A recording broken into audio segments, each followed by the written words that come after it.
live now? All right. Hello. Welcome once more to the Blacksburg Wine Lab virtual happy hour. Are we okay? Yeah, sure. I'll say wherever you guys want me to. I try to stay away from the microphone. I know, that's what I was going to show you. Like, oh my God, you got to see that. Team Blake Fit. Welcome once more to Blacksburg Wine Lab virtual happy hour. Are we all happy yet?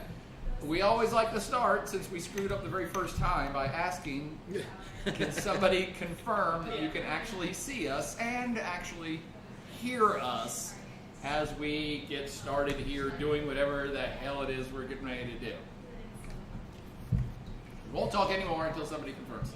One of our two fans, both of you. Both of you could confirm that somebody can hear or see us. There we go.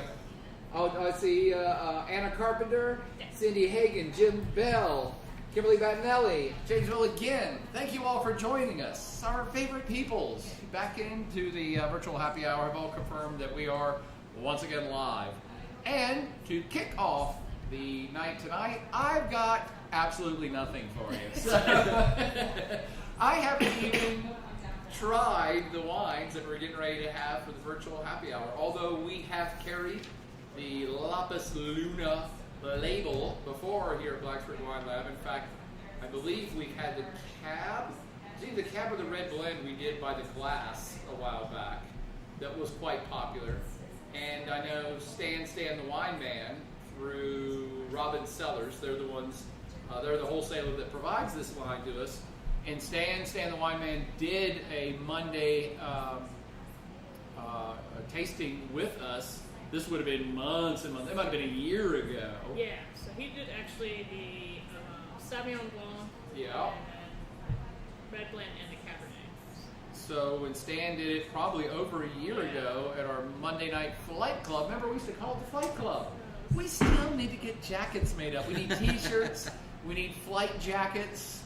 We had this. We built this whole great kind of description around the flights where we do the first class flight versus coach. We really need to follow up on that. At one point, I wanted to get a card. Yes, you can get on that, Jason.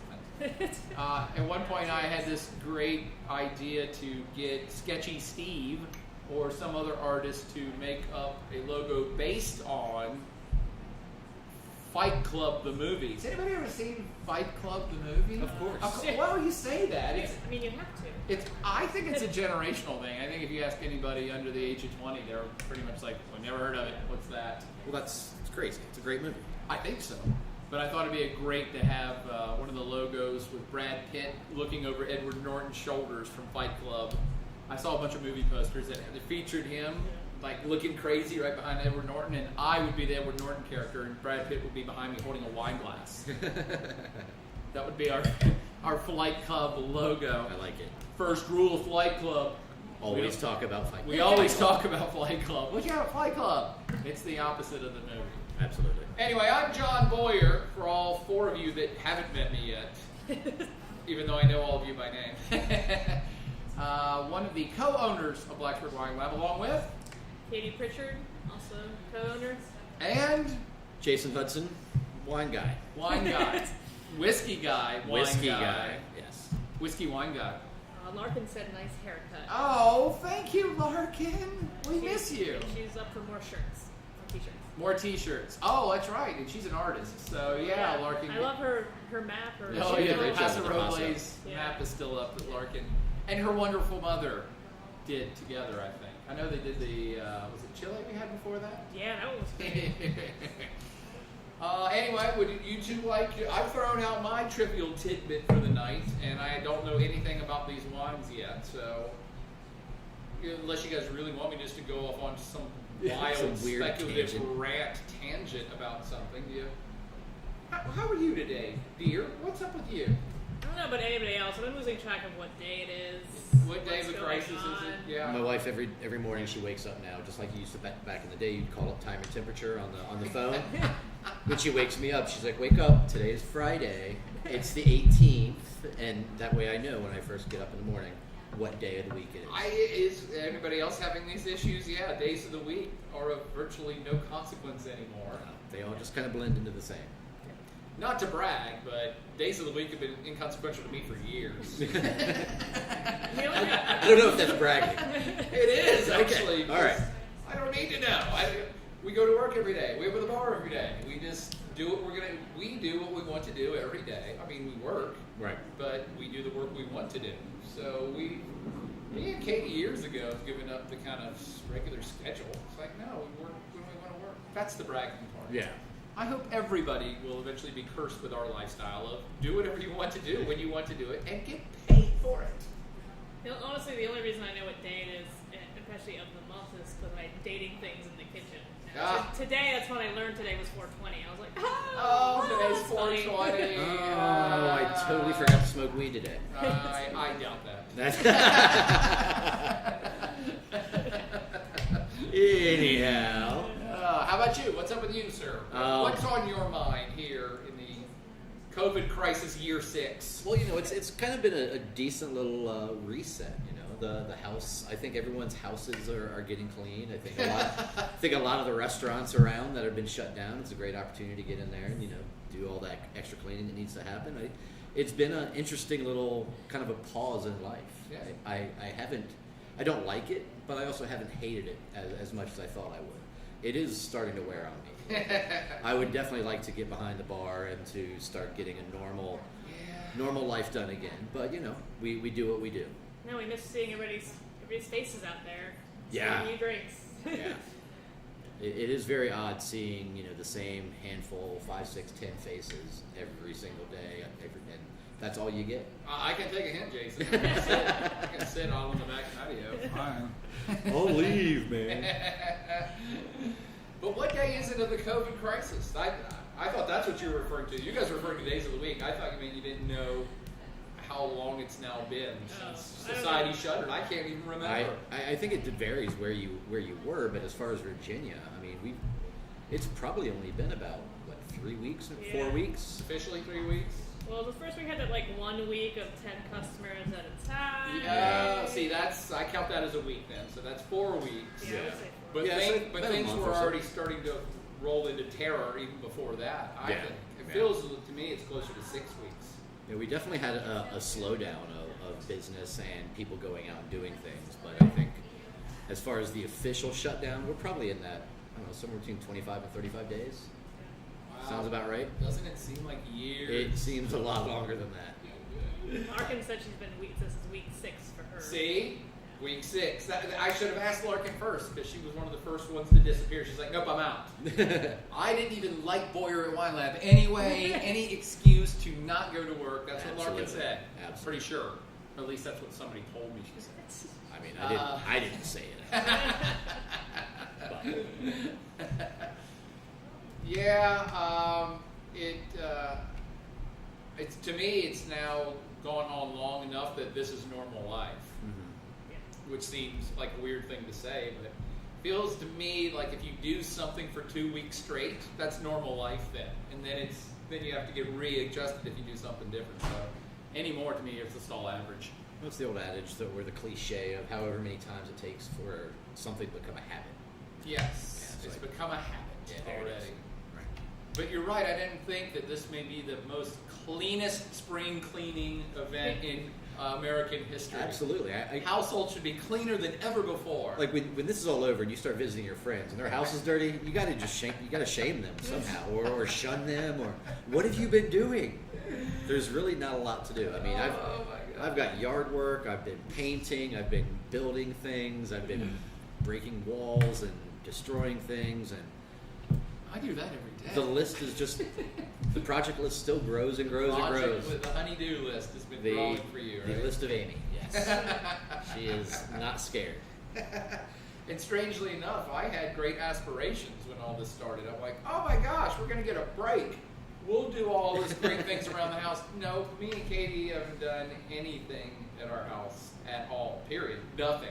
Our house actually has gotten dirtier because, we've been working here every day trying to hustle and figure out what to do and how to keep things going for employees and stuff. So I just realized I'm actually further behind because of this crisis.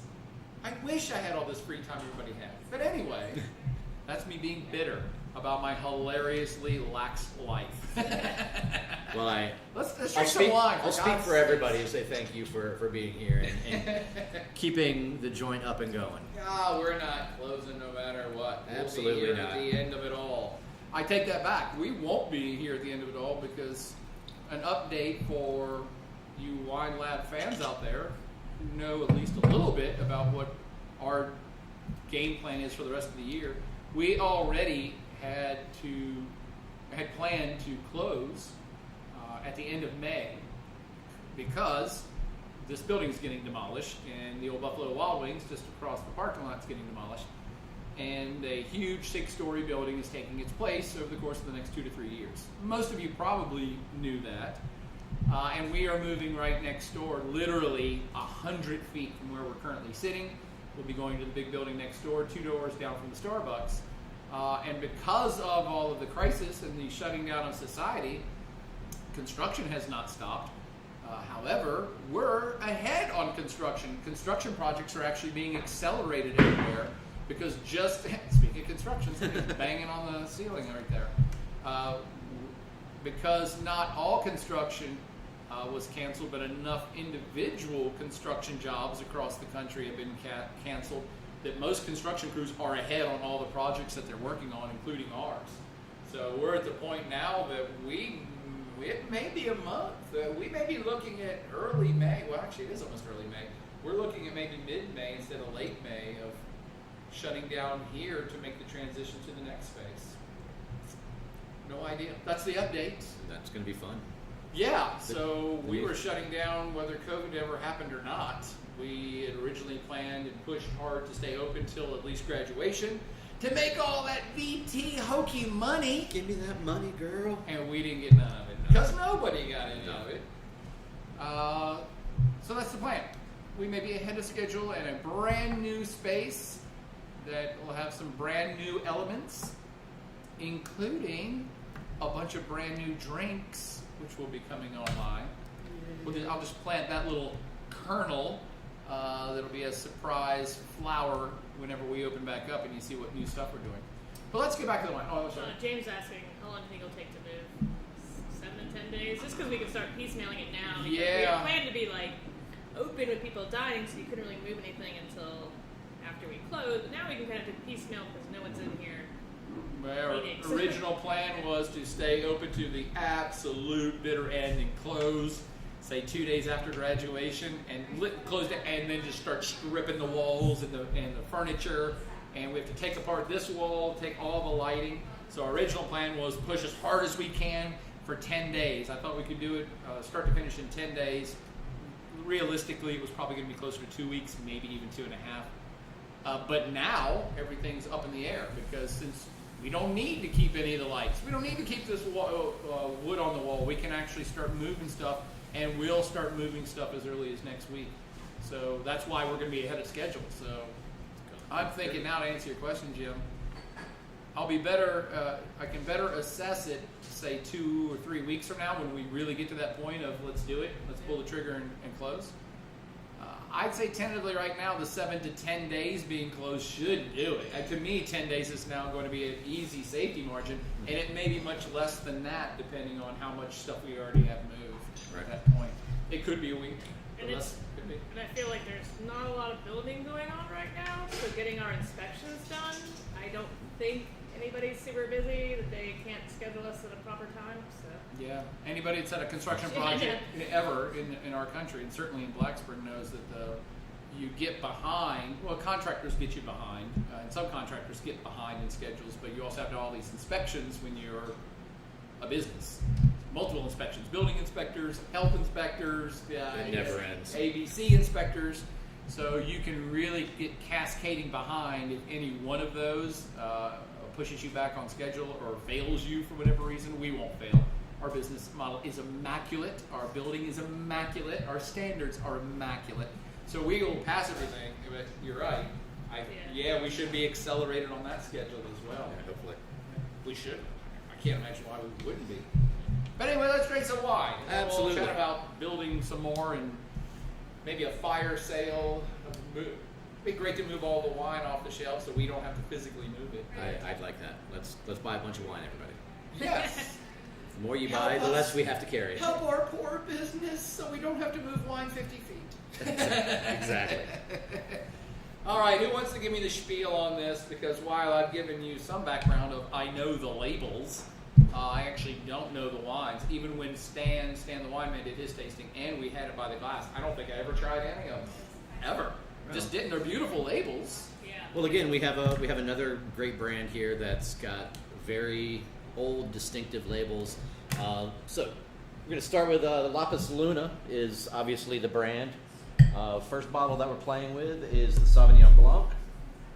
Again, those of you that remember a little while ago, we did the Rabble wines, and all of those labels were, they're breaking through the ceiling up there. Rabble used old woodcuts as their base. These are copperplate engravings, about 400 years old, from the early 1600s. They all kind of have a quasi-religious take on them. Lapis Luna, that's stone and moon. A little more literal, earth and moon, and that's kind of where the name came from.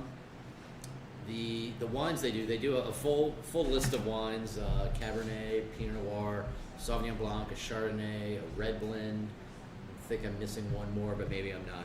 So they do. We have the Cab, the Pinot, a red blend, a Zinfandel. Zinfandel, that's the one. And this, but they also have a Chardonnay.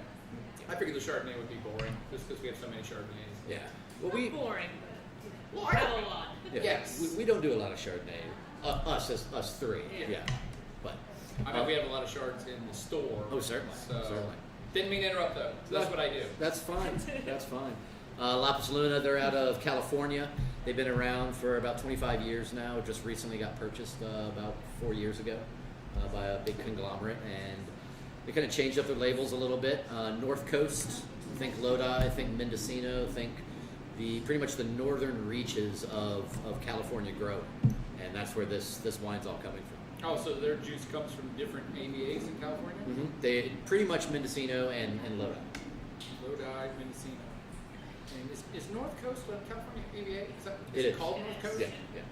I get so confused. There's so many in California. They really are. North Coast kind of encompasses, you got Mendocino, you've got, what's the one over to the left? The one that's right on the coast. Look at the maps. There's a map around here somewhere. We have many maps. Oh yeah, I forgot to get the Atlas is right there too. The big Atlas. Anderson Valley, that's the one I was saying. Anderson Valley. Yeah, Every time I think of Anderson Valley, I think of the beer. You ever had Anderson Valley? Oh, great beer. Great beer. And they were popular before microbrew got huge. I remember carrying Anderson Valley has been in cellar. Yeah, they've got great sours. I love their sours. Isn't one of their beers called Boot or something like that? Boot. Boont. Yeah, it's a amber ale if I remember sticks correctly. in my head. It was a really great amber. Boot. But this one is the Sauvignon Blanc. Back to the wine. Back to the wine. Sorry about the beer. Now each of these labels obviously are depicting something. I wasn't able to find out anything about any specifics of what they were looking for to communicate, but all the labels have something in common. It's you've got a character. It's called the faceless person or the faceless man. You never see their face. Their feet are always on the ground, and they're always trying to get towards the heavens, towards the moon.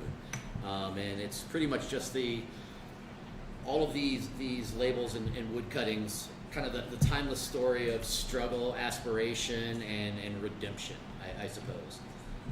Each of the wines also have a quote that go with them on the back. The quote on this one is, "Those who do not move cannot feel their chains." Do not feel their chains. I'm not sure I like that second. Well, I mean, What the hell is that supposed to mean?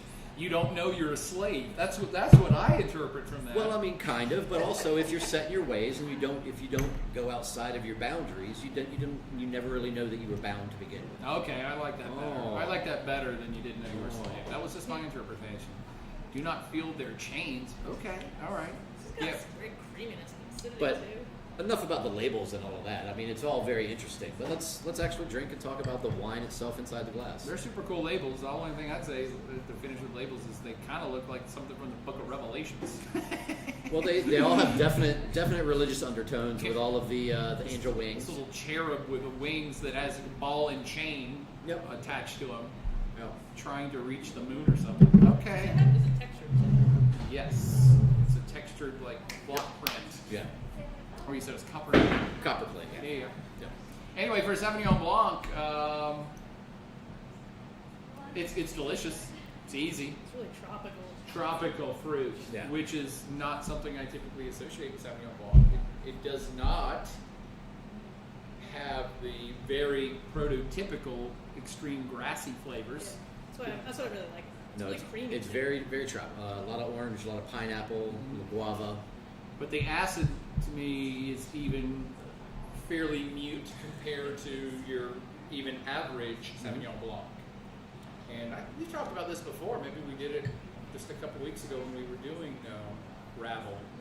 No, we didn't have Sauvignon Blanc from there. But to me, this is a very typical California Sauvignon Blanc because of its roundness and its fruitiness and that tropical nature and the lack of acidity. When you take a grape like Sauvignon Blanc, it's mostly grown in cooler areas, like the Upper Loire, Saint-Cyr, Pouilly-Fumé, or New Zealand, or even Oregon. Cooler areas help this grape express its acidic backbone, and the cooler it is, or the way that the winemaker wants to make it, they can really express acid and really have a strong acid backbone and get those really grassy vegetal flavors. California is a warmer climate, so when you take this grape and put it in a warmer climate, it ends up with hotter days, it actually gets more ripe. It gets more sugar.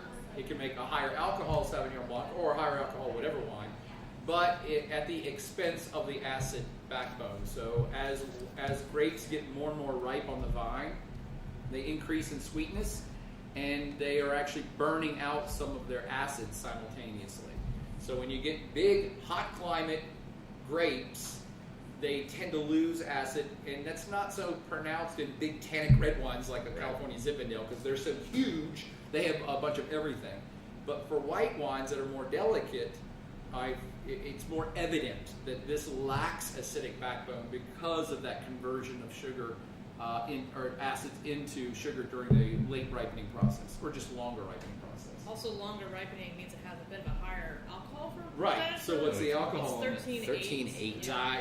That's what I'm talking about, and that's again the product of the same thing. It gets more sugar, more ripe, more sugar. You can make more alcohol out of it, Absolutely. and alcohol itself lends creaminess to the body of any wine as well. So I like this wine a lot. But I won't lie, I like cool climate Sauvignon Blancs a little more. Well, It's I my think personal taste. this one's probably about 5 to 8 degrees warmer than what we would normally serve it here inside. It's been sitting on the table for a little bit, so it is a little bit warmer. I think you get the warmer a white wine gets, you do get a lot less of the acid, and this one just exudes a lot of creaminess because of the temperature. I think it definitely helps it a little bit. I think the warmer actual bottle temperature is what you're talking about. Correct. Yeah, that affects things a little bit, but I think it's even if we got this super cold, it would all of the descriptions that by the way, these are positive descriptions. I'm not saying they're bad. It's just very obvious that this is a California Sauvignon Blanc compared to Sauvignon Blancs from other places.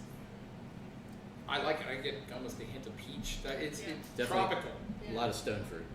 It's just very tropical in its nature, and with lacking the grassiness. It's like if you tasted this blind, would you know it was a Sauvignon Blanc? That's what I'm getting at. I would maybe eventually get there, but definitely not on first taste. Even for a California, it's different.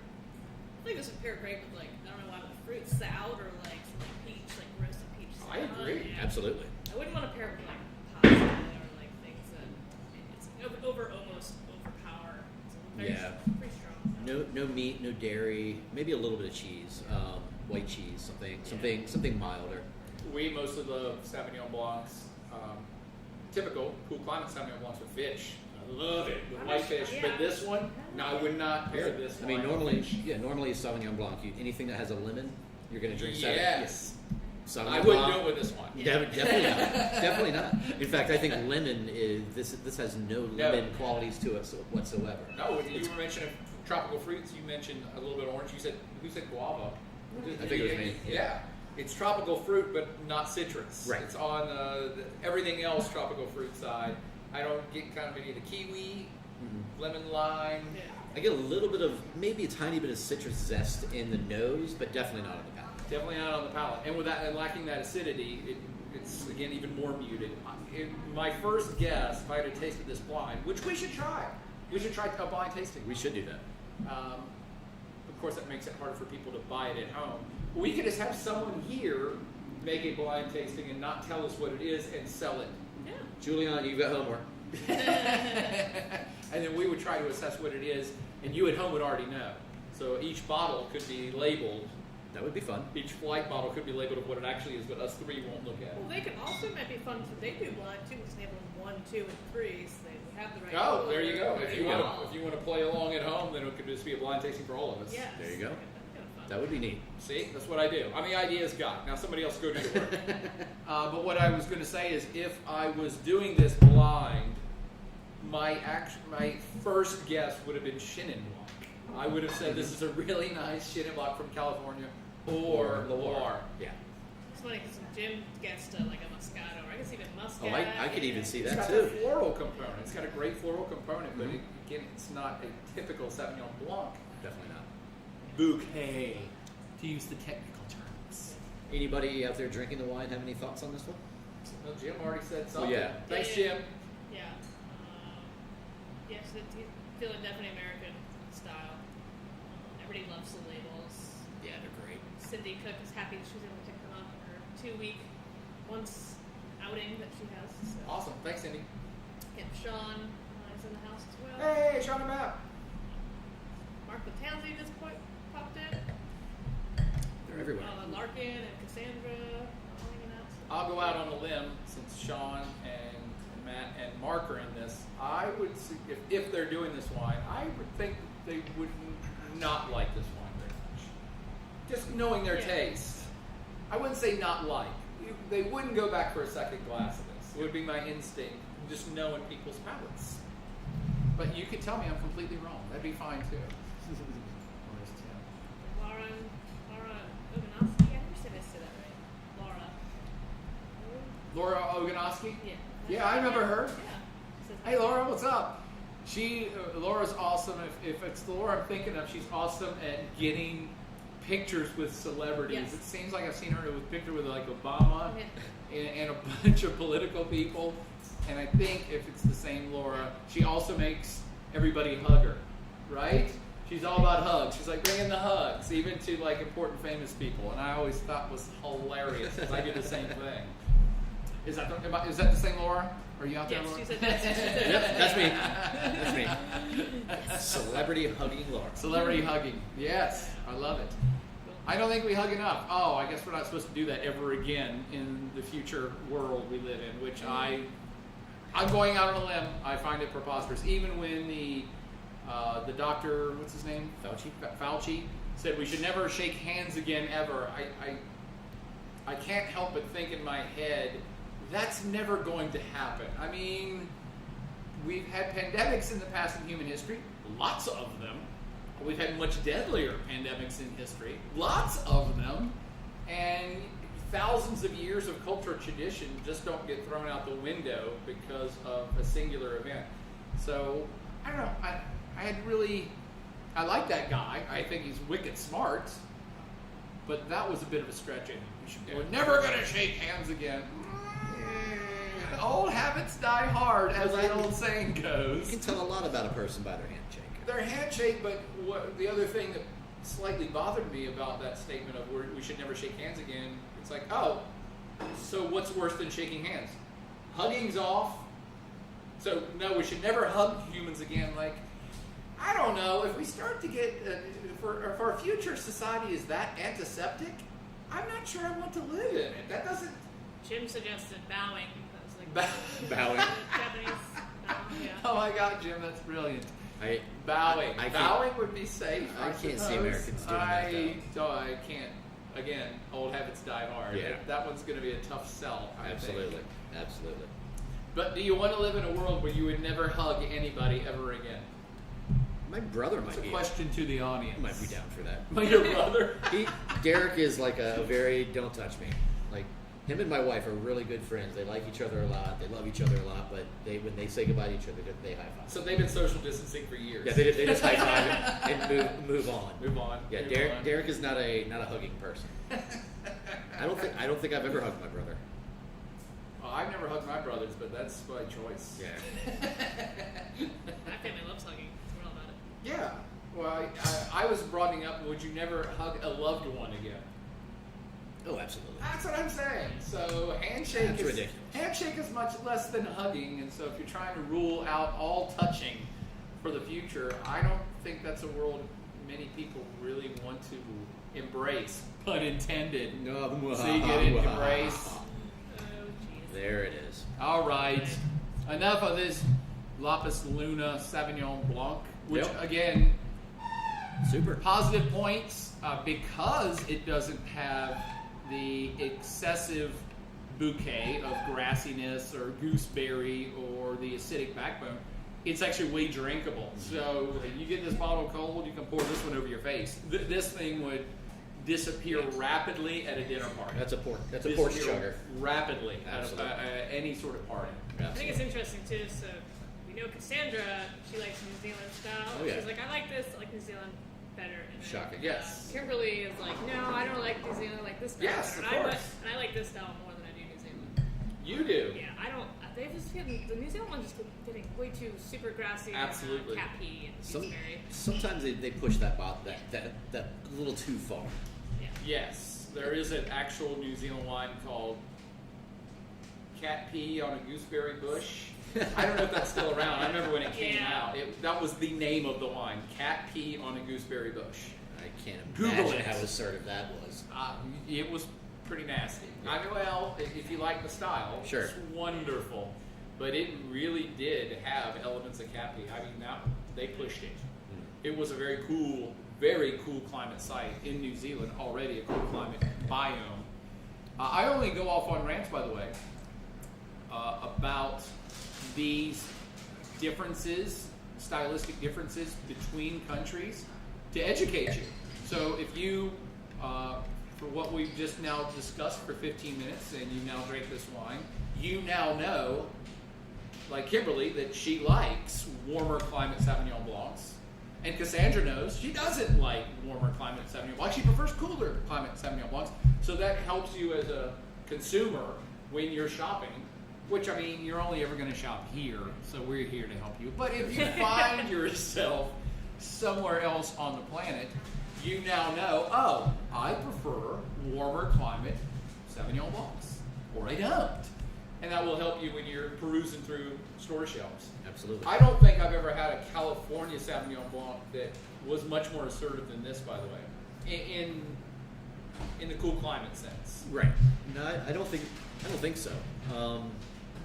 This one being a little further north than most of the Sauvignon Blancs that gets produced in California. I think it is a little bit of an outlier, but it is nice to be able to see the different expressions of the same grape. That's the fun of wine, by the way. I'm never being judgmental. I was not making fun of this Sauvignon Blanc. I just love pointing out the differences of the one same grape that can be planted in 10 different places and make 10 different wines. Yep.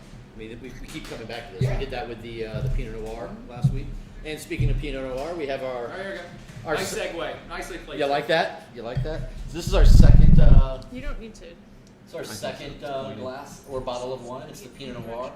Once again, we are maintaining the motif of feet on the ground, a faceless hero reaching for the moon, a little angelic, a little bit interesting. The quote on this one is, "You did not come this far to only come this far." Okay, that one I like. Yeah. Then feel your shackles. Feel your shackles, son. But again, Pinot Noir. This is a same location, North Coast, Mendocino. All these wines come from about the same area, within a couple dozen miles of each other. And all those regions are north of Napa and Sonoma? Yes. Yeah. This is due north of Santa Rosa. Huh. Yeah. So this one is very youthful. It's 2018, so it's got a lot of bright, fresh, clean, open flavors. I know. Okay, I've got a description. I've got a adjective, but I'm going to see what you guys say first. But here's the thing about talking about wine. The first person that says something, 9 times out of 10, everybody else agrees with that person. So if I say, "Oh my gosh, I get Hungarian raspberry on this," people are like, "I do too." What the hell's a Hungarian raspberry? You don't know what the hell a Hungarian raspberry is. But I got something distinct on the first and second tug on the nose that I took. That me and you've had a couple times in wines before. That's always funny. Yeah, I got it. What do you? Okay. I get. Go ahead. What do you think I'm reaching for? I get a little bit of bacon. Ah, that's where I was going. There was definitely a quality. I could not put my finger on it, but now mine's not bacon. It's cured meat. Cured Italian meat. Yeah. And I was gonna say bacon fat, which I know you're like, what's the difference between bacon and bacon fat? Here's what the difference is. Once you eat the bacon that you fried, and then you don't do the dishes, and then the grease congeals in the pan, and then 8 hours later you're scraping it out, that's the smell. And I only get hints of it. Yeah. But it's whenever I come across it, it's always fun. Yeah. And I love it that Katie said it. That's awesome. Before I did. That's awesome. This one's, for me, it's got everything that you would normally anticipate coming out of a Pinot Noir. You got the red berries. You've got a little bit of flour in there. Haven't tasted it yet. Smells a little hot on the alcohol.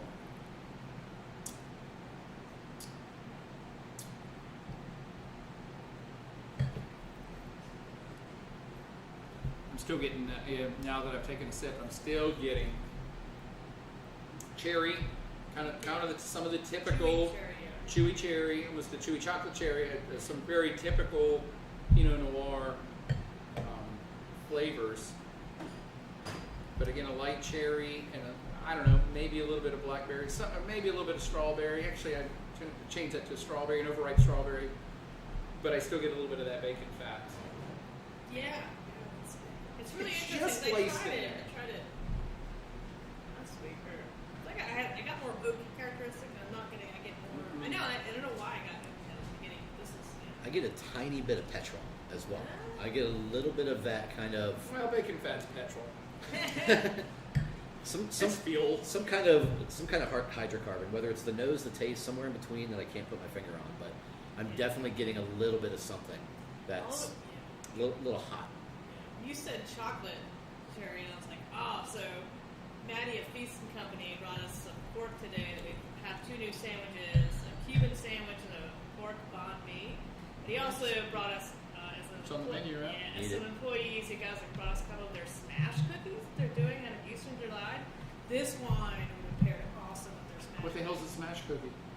It's like a chocolate chip cookie, but like crazy stuff. It's like the cookie that we have when we got there, a whole meal, split in half. I don't remember. It's like a really big, like kind of. She put a CBD oil infused chocolate on top of a cookie. I don't remember any of that. It was really good, but this would pair awesome with the cookie. Oh, okay. Well, I think it would pair awesome with any cookie because, and again, this is going to sound like a negative, but to me, almost every time I get a California Pinot Noir, I get this candy flavor too. So, and I think a lot of people really, really love it. It's not my go-to flavor profile, especially for Pinot. But again, I love it that we can talk about a certain grape that does wildly different things in California versus France. So there are some folks in California that make a more what I call European style Pinot Noir. This is not one of them. This is a definite California style Pinot Noir. Absolutely. It does have those great flavors and aromas that we're talking about, but then it has this kind of light body and candy. I won't say candy finish. It has a candied mid palate on it. Yeah, and I don't know what the chemical combination is, but it gets me every time. And you'll see me say, I'm like, I get this kind of candy flavor to it, and it's good. It could be even considered great, especially for the price point. But I couldn't drink a bottle of this. I can pull several Pinot Noirs that I can easily drink a bottle of. I can't sit and drink a whole bunch of this because of that certain flavor profile that I like, but I don't love in great quantity. The more I drink it, the less that the petrol is there, and it kind of has morphed into kind of like a mid-range, almost mustiness, maybe. Oh, I wish I was getting some mustiness. I get all fresh on this. Yeah. All fresh. I don't think I really get that sweet tart. I get more. Not sweet tart. Okay. Oh no. If there's one that has sweet tart in it, you won't even see me take the second sip. And I'm trying to figure out what that flavor chemical composition is, because it's not that they're cheaply produced wines. In fact, it's a lot of. I remember a lot of Australian wines we used to try at the vintage cellar. Randall loves that flavor profile, and they were big ass Shirazes and stuff. And I love big ass Shirazes, but there were certain ones that had this absolute sweet tart finish to it that a lot of people love, and I cannot stand. And these were not cheap. I actually, it was called the Woodcutter. I remember it was like $100 bottle. I think it was called Woodcutter from a certain Torbeck. Does that ring a bell? And all their wines had that same flavor profile, and they were not cheap bottles. And I'm like, ooh, I couldn't even do a whole glass. Interesting. This is what I call candy. Yeah. It's more of a sweet floral component. Sweet tart actually is a negative to me. You hear me say sweet tart, then all bets are off for me. And we didn't talk about the body of the Sauvignon Blanc. It was light. This one equally is light. Mm-hmm. Pinot Noir is typically a lighter wine because it's a light-skinned grape that doesn't produce tremendous amounts of tannin. It doesn't go over the top with any particular flavor or aroma. It's a delicate grape. Everybody knows this about Pinot Noir. If you don't, now you know. It's a very delicate grape. It's a very popular grape. It's a delicate grape. That being said, it's clocking in at 14.1. Well, now we're back to California. Yeah, precisely. So, yep. You take the same grape and you grow it in a hotter climate. It produces more sugar and therefore more alcohol. Yep. I like this. I think I definitely prefer the.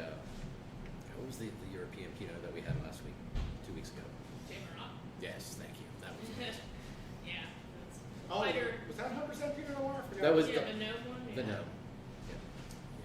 The Jardin. Yeah. Yeah, that one was really good. I think I prefer that expression of Pinot Noir on a general basis to California's, but this is very good. I could drink this. Yeah, I could drink more than one glass of this. Yeah. Chocolate covered cherry would be good with. I feel like it needs food. I feel like it's really big. I feel like I want some food. And I don't even think it's so much that it's big, is that it does beg food. It has the right flavors that you want to pair in with something else. Yeah, of course, actually, go back to that Sauvignon Blanc. You guys did a few food pairings, and all I was thinking of is white cheese as well. I'm like, oh, any white cheese with that Sauvignon Blanc would be great, which is not something I would pair with a Loire Valley or New Zealand Sauvignon Blanc. No, not all. But that one, yes. And this one, I wouldn't do any red sauce pairing with this, but a barbecue, it's a little light to stand up against barbecue, but like a vinegar-based barbecue, I'd be all about it this one. Yeah, you definitely couldn't do a Texas barbecue. No. Too much smoke. Too much smoke. I think this could do meats, but lighter meats, not heavy. A nice pork chop. Now it's 2 porks I've got in there. Barbecue, a pork A little chop. Hungarian paprika. Hungarian paprika, basted veal. No, I have no idea what the hell that would even taste like. Yeah, but some light cheeses with this. This is borderline what I'd call a picnic wine. Mm-hmm. So to me, it's got a light enough body that I can sit and sip it in sunshine, eating some charcuterie or cheeses or something light. Yeah, absolutely. Kimberly had the idea if it's not your favorite, maybe boil it down, make a sauce out of it. I was like, Yeah, it's got good elements to it. I mean, it definitely has a price point that could be usable for cooking. Yeah. But yeah, you could reduce this down, turn this into some kind of glaze, some kind of, maybe this would be good.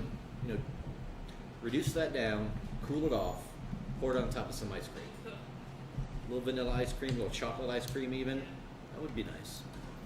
Oh, speaking of ice cream, Uh-oh, here it is. holy mother of God. we just got introduced to this ice cream sandwich company out of Richmond. We're going to carry their entire line. If you, any of you out there that want to try the best ice cream sandwich you've ever had, hit up Katie in the chat room right now. We're putting together an order. How many different flavors? What's the name of this company? So it's Nightingale, and actually it was Dr. Steve Jacobs.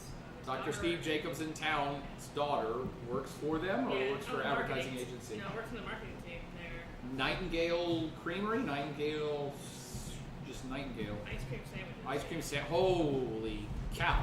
I'm not much of a dessert person.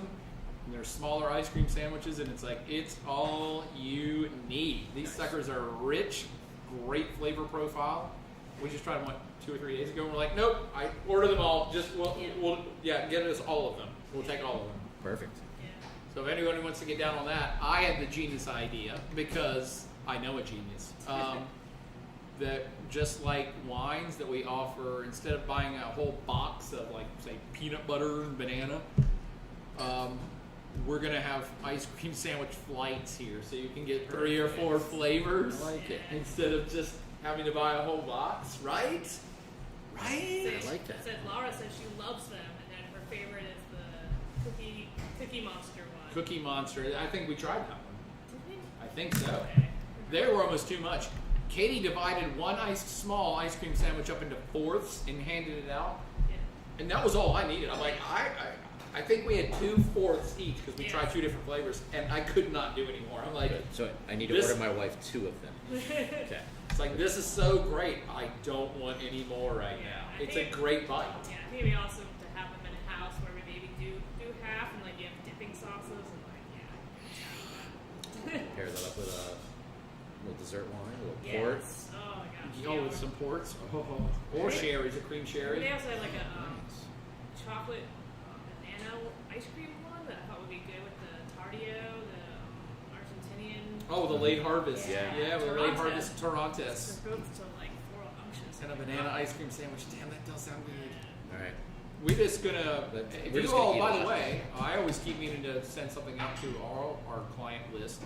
If you all know of really unique products, really great products, that are individually packaged in some way that we should sell here or we should buy to serve here, we're gonna expand our retail offerings, not just because of all this crisis crap, but when we move, we actually have a little bit more room, and we're doing these what we call location boxes now. So we're putting together lots of different products from Italy and lots of different products from Spain, you know, along with wine in gift boxes. And they're doing quite well already. The Greek box, we sold gangbusters on the Greek box. It is a good deal. We're barely making any money on them. We just were like, no, let's just put together some fun stuff for people to buy.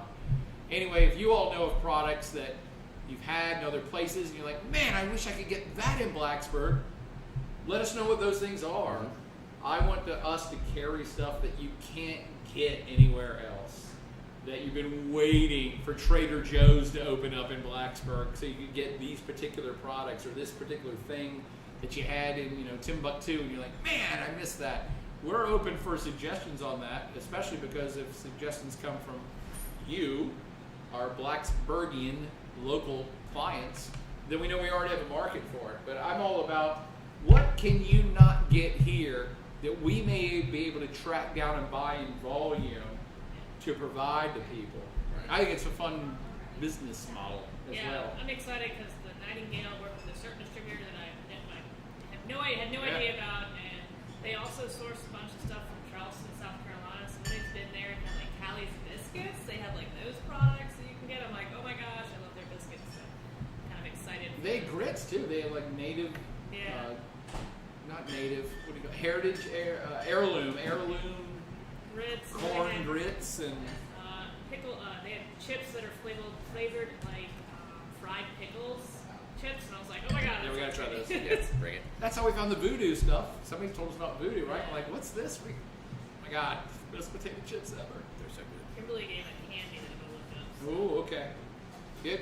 You can do it in the chat room, or always just email us and say, hey, I love this. Can you find it? Because if we put our minds to it, not only can we find it, we can find it for cheaper than whatever you pay for it. Because we can buy in volume. And although we're mostly a bar, we like to think we're mostly a lounge. We are technically a restaurant, and restaurants get better prices on everything than anybody else. So whatever you bought somewhere at a retail shop now, we can get it cheaper than that for sure. Absolutely. That's just the way the world works. Someone asked if the Greek box is still available. Of course. It is right now. We're subbing in olive oil for the stuffed peppers. If you're pressed about having the stuffed peppers, we'll have them back hopefully on Wednesday. I thought we still had one package of stuff. No. You guys ate them? No, we sold 6 of them. We sold them. There was still one left. You and John No, we Gaskins were talking about, like, oh, I really want to try We that. sold 6 of them. Oh, We okay. only had 6. Well, not only do we sub in some Greek olive oil that we just got in for those Macedonian peppers, but we'll also throw in a couple of baklava. Yes. Ooh. So it's still Let's make available. a deal. Baklava. I wanted to include that Greek dessert wine that we had too, but that'll push the price up. I think dessert box. I think that's A a good dessert idea. box. Yeah. Mix in. Maybe with ice cream sandwiches. Yes, I like Ice cream that. sandwiches, a little cream sherry, a little pork, a little sauterne. Oh. Maybe several half bottles Yeah, That's of like what I'm cherries saying. and That's ports. what I'm saying. That would be adorable. People will love that. I want to buy one right now, actually. See? Well, let's put let's it do this. together. Let's do this. Well, we're getting ready to launch our box of Italy tomorrow, and I'm bumping it up. I wanted, instead of just doing 1 or 2 or 3 wines, I'm like, no, let's put 6 wines in a box. There you go. The Prosecco, a San Germano, which is a famous white Italian wine, and 3 other Italian reds, and a couple of cans of Sicilian peeled plum tomatoes, which is the standard for making all Italian and Sicilian red sauces. Some Italian linguine. We just got all this as Italian products. We're going to throw in the Greek olive oil. It was probably bottled in Italy. That's really how it is. It really is. Ship the Greek oil and then they bottle it. And then what? 2 different types of cheese, Brezola, 4 or 5 ounces of Brezola, Yes. and what else are we throwing in there? The basil olive oil Asiago is going to go Basil, with the olive oil, tomatoes. Asiago. And you still want to include what's the other cheese? The egg cheese? Burrata. A burrata. Yeah, that's going to be a good mix, but it's going to be like $150, $160. But trust me, It's a bargain. it's a bargain. We ain't making nothing off of it. I just want to keep doing stuff like that to see if anybody likes it. Yeah. It's all there. Absolutely. But we're already coming on 8. We're already at. It's already been an hour. Goodness gracious. Shit, we better drink this other wine. Oh my God, did the FCC just bust me because I said shit? No, it's YouTube. You can say Absolutely. anything you want. We didn't flag this is not for children. Well, that's good news. All right, so the last one they were playing around with is their red blend. Once again, the motif is remaining the same. This is a much more relaxed version of this. It doesn't have quite as much yearning behind it as the other two. Yearning. And the other thing, it doesn't also doesn't have any angel wings on it. So I'm not sure what the significance of that is. But the quote on this one is, "Through this way, one gets to the stars." Oh. I think this is all Wiccan stuff. It This is a guide to Wiccan philosophy. It That's could where all be. these wood cuttings are from. I'm sorry, copper plate, Copper plate. whatever's. This is an interesting blend. It's Yeah, this is a weird blend. it's almost like Italian inspired. So it's Cabernet Sauvignon, Merlot, Sangiovese, and Barbera. No, the Sangiovese and Barbera, it's only taking up 20% of the volume. But it is a very interesting, for California, you don't see that mix as far as blends go. In fact, I don't really see a whole lot of Sangiovese or Barbera coming out of California. I've had a few and they've been really good. The funny thing is that back in the day, when the California industry was just getting launched into what it's now, was just post-prohibition. A lot of Italian immigration to California. A lot of Italian people worked as field hands in the California industry. A lot of cuttings were brought over from Italy and Europe in general. And for years, and I don't even know why I know this could be not true, but things that I randomly remember usually are true. But for years, when Gallo and the other jug wines were starting up, and for us older folks, you know what a jug wine is. Younger people don't know what that means. Big old glass jug of Burgundy. Right. And so things labeled as Burgundy and a lot of other just field blends out of California that ended up as red jug wine. A lot of it ended up being Barbera, and they didn't even start identifying it as Barbera until the 80s and 90s with testing. They're like, oh, you guys thought this was Pinot Noir. No, that's a whole field of Barbera. Oh, you guys are calling this an Italian red. Like, oh, it's all 100% Barbera. So there's been a lot more Barbera historically in the California industry than anybody even knew or that they labeled as such. Could be why I didn't think of it. Why do I know these things? Years and years of collecting nonsense knowledge up inside the head that just doesn't go anywhere. I don't think it's nonsense. I don't mean that. Just it's a collection. I'm just joking. The collection of the we all know what we hold. We all know random things. Oh, and yeah. I know a lot of random things about wine. There you go. Wow, this is December. Oh really? Oh shit! I haven't even gotten there yet. I'm sorry. I was actually reading the side of the label about the engraving, which it's. You said a 400-year-old engraving. You say right here, courtesy of Herman Hugo, 1624. Who the hell is Herman Hugo? I don't know, but I want to. 1624. Wow. They all the same, or are they different? No, they gotta be from the same guy. Yeah, Anyway, these are all the same. Yeah. So, and he started the Wiccan philosophy. No, I'm just saying that's not a true memory I have. So I missed what you guys said the blend was. So Barbera, obviously. And Cab Sav, Merlot, Sangiovese, and Barbera. Last year, 10% each. That's what I call a field blend right there. Field blend, whatever you got out there in the Whatever's fields, left. whatever's good, let's try to make it into a good wine. James Bell said he's a 17th century engraver, just a boy in his jacket. Made me laugh, that's why I share. Just a boy in his jackknife, what the hell? I like it. I like it. Wow, that is up. Got a great nose.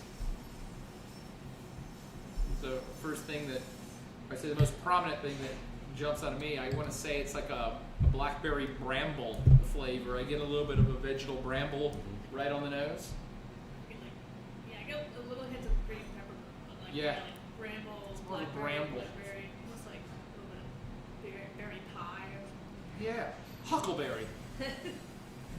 I'm your Huckleberry. I don't even know what huckleberry actually smells like. I don't think I can identify a Huckleberry. He was the one that wore the hat and It was was a a hat dog. guy. Yeah. Oh wait, that's Huckleberry hat. My bad. So again, we're sitting at right at about the same, 14.3 on this one for the ABV. Well, that's smooth. Now this one you could pair up with a lot of things. Hey, Juliana? You okay? Here, for someone here to pick up the order. Oh. Juliana! A lot of dark fruits. All the dark fruits. Yeah, pretty much all of them. All the dark fruits. Plums, black cherry, blackberry, all of it. You could just list any fruit that has a red or dark red skin on it, and somebody will find that flavor in this wine. And it's probably because they have so many crazy great grapes thrown into one mix that you can find a lot of stuff. I want to say it's got to be cab heavy though because of that bramble and 45. vegetal component I'm getting out of it. It's got a pretty long finish on it. It kind of clings on. A lot of post swallow flavor that just hangs out. Back palate. A lot of back finish. Back It's got a palate. long finish. Long finish. It does actually. It's got a lot of. I'm just taking small sips, and it's like, nope, you just keep on kind of tasting it. Yeah. And that's kind of interesting for I call all of these wines light body, lighter body. I would not call any of these things full body, even though this is a red wine. You can look through it; it still doesn't have like tremendously deep black color. It's a medium body, medium colored red wine, and it's great across the front, mid, and finish palate. It's not, I would call it bold. It's not huge. It's just quite drinkable. It's got a lot of structure to it, I think. Yeah, it's got good flavors and Yep. it's just drinkable. A couple people are saying this is their favorite out of the lineup. It's been my favorite. Yeah. 2017, so it has a little bit of age on it. I'm getting on second hit. I'm actually getting some good pepper. I'm getting some good kind of almost Cabernet Sauvignon / Cabernet Franc, vegetable and black pepper simultaneously.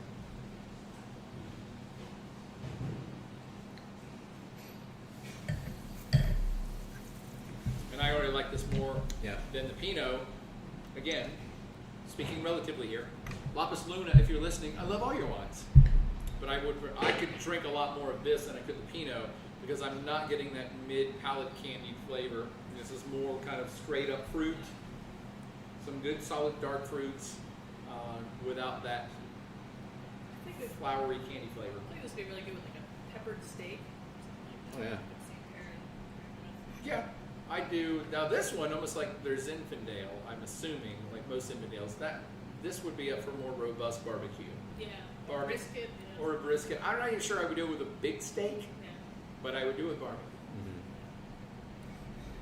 It definitely has a lot more range on its pairing, for sure. I still think I'd prefer the Pinot Noir with some charcuterie over this, though. Yeah. To me, they're both so accessible. I can do it with a variety of things. I like this one better. It's got a much better finish. It just sticks in my mouth better, and just overall a better flavor profile, a better mouthfeel, a better structure, and a better finish. Well, I think it's more complex because it's like a soup or a stew. The more ingredients you throw in, the more is going on. It doesn't necessarily mean it's better, but there's more happening. Pinot Noir is 100% Pinot Noir. So it's good. It might be great for a lot of people. But it's not one-dimensional, don't get me wrong. One-dimensional is definitely a negative context with wine. When you hear someone say it's a one-dimensional wine, that means, there's only one flavor, maybe, and it doesn't last very long, and it's not that interesting. It's not that complex. It's one-dimensional. The Pinot Noir is not one-dimensional. It's got several different flavors and things going on, but it is what it is. This thing's got a lot more going on. To me, this is twice as complex as the Pinot Noir, because I keep getting different things every time I go back to it. I feel like your red grape for one-dimensional would be Gamay. I think Beaujolais for you. Yeah, Beaujolais. Most Beaujolais I've had are good for pretty one-dimensional. Yeah. They're pretty candied, and that's it. Yeah. Have some candy. Yeah. Thanks, I love candy when I was 3. I gotta give you some good news. You just sold an Italian box. No way. Yeah. Nice. Thank you, because obviously it was one of you good people out there. It's going to be a good. Delivery tomorrow, but yeah. It's going to be a good box. I didn't even realize we had it in the system yet. Yeah. We're going to post a picture yet, but we sent that email out. Maybe someone here, I don't know. Was it someone here who bought the Italian box? It's fine if you did or didn't. This is as direct marketing as it gets. Absolutely. I still think I want to do a bigger Italian box. Oh, at least a big. I want to do like 8 wines in a box in like 10 different foods. It's Italy. What about dividing it up to be like northern, or like Sicily box? Yeah, no, Sicily I box actually would be great. I almost pulled our favorite Sicilian wine to put in here, and I said no. I actually want to do a separate Sicilian box. Seriously.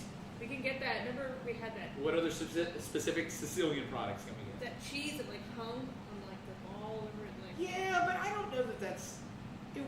That was a cooking cheese, I think. I don't know. I mean, it was awesome. What Katie's talking about is we actually featured Sicilian wines for the very first month we were open, or second month. First one. And every wine we had was freaking fantastic. And so we always try to look for other products from the region that we're focusing on. And so Katie found it's like almost looks like a gourd. Yes, It was a totally. it was a white cheese. It was shaped like a gourd and came in a little net. And it was okay. I don't remember it being tremendously flavorful. No.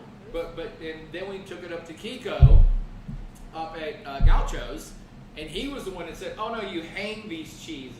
No, And- I mean I found that out on my own how they serve that it. you put them over a fire and you melt it, let it drip. What? Yeah. Dig it. I think we could get that cheese and shred it for people. Be like, here's your shredded grilled cheese blend. Okay. There we go. Yeah, help us find some other. You all out there, help us find some other Sicilian products because I'm telling you, I'll put together a Sicilian box that will rock. I already know 3 or 4 of the wines that would go into it. It would kill. Seafood, like seafood. Yeah. Well, I'm betting that our canned tomatoes that we got, just on that special order, I'm betting those are Sicilian. They don't say it on it; they say Italy, but yeah, they're probably Sicilian. And the wines we're talking about that we love from Sicily are the Mount Etna, or Etna Rosso. It's Mount Etna's an actual mountain, but Etna is a wine region of Sicily. And Tornatore is the name of the label we've carried in the past. It's a great success. Volcanic soils. Volcanic soils. Oh my God. Make some great wines. But everything I picked up for the Italian box is good. I don't put wines in there that I don't personally drink myself. So what are you thinking for next week? You thinking Go. you want to do Caltern, or do you want to move to a blind tasting? Or? Well, we should. We've done California a couple times, so we definitely need to. Oh no, last week we did Noir. Yes. What suggestions do you all have out there? Anybody have any particular wine region you'd like us to focus on, or a grape? I still want to do the TV show that's One Grape 3 Ways. I've got several good Grenaches in here. We could just, if we get to record one of those episodes, we could then push it for the One Grape 3 Ways, 3 countries push. And I still think I've got a lot of good Grenaches in there. That Shadow Grenache, I'm trying to figure out a way to push that more. It's so good. The Shadow is great. The Clarendon Hills. Clarendon Hills from Australia. The Shatters from western France. And Chile or well, actually, yeah. We just did Chilean wines, last month? Do we even have any of those left? I think we sold out of them all. You might have a bottle or two. I don't think so. Maybe not. No. We could pull those are all. No, we should pull open.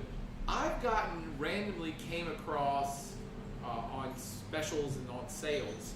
I've randomly come across several magnums of wine that are definitely daunting for people to buy a whole magnum by themselves. But like, I've got this 6-year-old Reserve Malbec in that magnum over there. Oh yeah. I'd like to try that. I've got those magnums of Faust from California, which were not cheap, and I got those on sale. Yeah. And so maybe we do a magnum special. I've got several magnums that would lend themselves well to people just getting flasks of. And you get to try really expensive wine in a magnum that you would never buy on your own. So that's a thought. We could do a magnum day. Someone else said they like the idea of doing a blind tasting too. Or a blind tasting. Can we call the Magnum, if we do a bunch of Magnum, can we call that episode Magnum PI tasting? I like that. See? Right? Right? And we have 1 week to grow a mustache. I need 6 to 12 months to grow a mustache. I'm gonna need at least that. Mine's already here, so But you bleach it so well that I nobody know. can tell. Stop bleaching, Katie, so we can see it. Your John Waters pencil thin mustache. get my heart. All right, so did we really burn up an hour? Yes, 8:10. We- Shit. Sorry, everybody. We barely We have got too to much the fun. last I one. say hope those of you that had this lineup that you enjoyed them. Yeah. Yeah, seemed like you Yep. were pretty good feedback. And not to do product placement, which we've accidentally been doing, but that's what we were thinking about because that's what we do here, trying to sell stuff and keep the business open. But the product placement is we have 5 different Lapis Lunas. We just tasted 3. And what do we say special is? Buy all 5 for $60. That's actually, It's a great deal. it's a pretty good deal. So if you liked any of these wines or all these and want to also try their Zin and their, what are we not trying? The Cabernet. Cabernet. So if you like to have a bottle of all of these and the 2 others, it's $60 for 5. Yeah, it's solid. We ain't making any money. I went ahead and got a case each of all of these from Stan earlier today. Okay. Perfect. Hoping that people would like them and want to grab all Yeah. 5.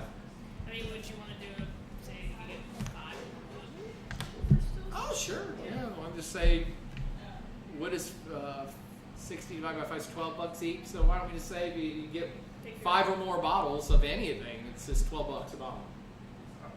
How much is it ordinarily? 14, 15? Yeah, that's a pretty good deal. So you save $10 to get. Yeah, If you like But any if you of want to them, mix and match, pick your mix own. and Make match. your own vibe, I guess. Yeah. it's all good. So Kimberly's saying she really likes the red blend and the cab. Let's get you all That- you want, Kimberly. That Zinfandel is a little bit of a blend as well. It's 80 Zinfandel, 20% Sangiovese. So that'll be actually interesting to try. I'm curious to try that now. Why have we tried these? I want to try those. Well, when we turn this off, we can go try it over there. was like, I can how- see the I'm bottle joking. from here. Yeah, it's funny. I was like, how do we do 5 in a flight? It's gonna get difficult for probably last returns. So Yeah. I just picked our 3. It's all good. And we're actually out of the little glass flasks because they've done so well. We have to order more. Yeah, right? we're just down to I think like 30 bottles, about 10 flights. We bought 300 of them, so we're very happy for everybody's support with the Yeah. flights. So we've sold almost 100 flights to different people. Otherwise, you'd be bringing back the glass flask to get your refund Yeah. or switch out. So yeah, if you all like this idea, obviously you do because you're tuned in right here. Thanks for your support. Please pass it on to others. I might do the flights to go even after the crisis is over. I like people to try more wines. And it's like, oh, Whatever it takes. we encourage people to try more. So having a little to-go option all the time seems like a fun thing to me. Sounds good. Cool. Yeah. All right. Well, Thank you, everybody. thank you all 2 people who tuned in. I'm just joking. We like both of you. Yeah, we love We both have of them. 17 now. 17. Nice. Right now, yeah, 17 people. And hopefully we'll get those numbers to grow because we keep meaning to actually start doing more recording of wine stuff, wine education stuff, and also just little tidbits on individual wines themselves for this YouTube channel. If you all like that idea, please shout me out right now in the chat room and say, yes, I would watch something that's even pre-recorded that's all about wine. And please pass this on to other folks too. And we're always open to ideas. If we're going to do mini educational lessons on anything about wine or individual brands, suggestions are not only welcome. If you give us a suggestion, we'll feel guilty and feel like we have to do it for you, Absolutely. which is what we need. So whatever you want to see for wine, recorded wine shows on this channel, hit us up right now. Whatever suggestions you have for our next happy hour, hit us up and let us know, either in the chat room or on our Wine Lab email. Yeah, so info@blacksburgwinelab.com. As always, thanks so much. We're all so glad that you all are healthy and happy and hunkered down during the quarantine, which I believe is getting ready to finish up in the next 2 to 3 weeks. Okay. That's just me. I'm optimistic. I think it's over. All right. All right, well, on that note, we're out. Thanks, folks. Have a great Thank night. you. Keep on Cheers. whining. Keep on whining. Oh, Well, that that's seems good. like a bumper sticker there.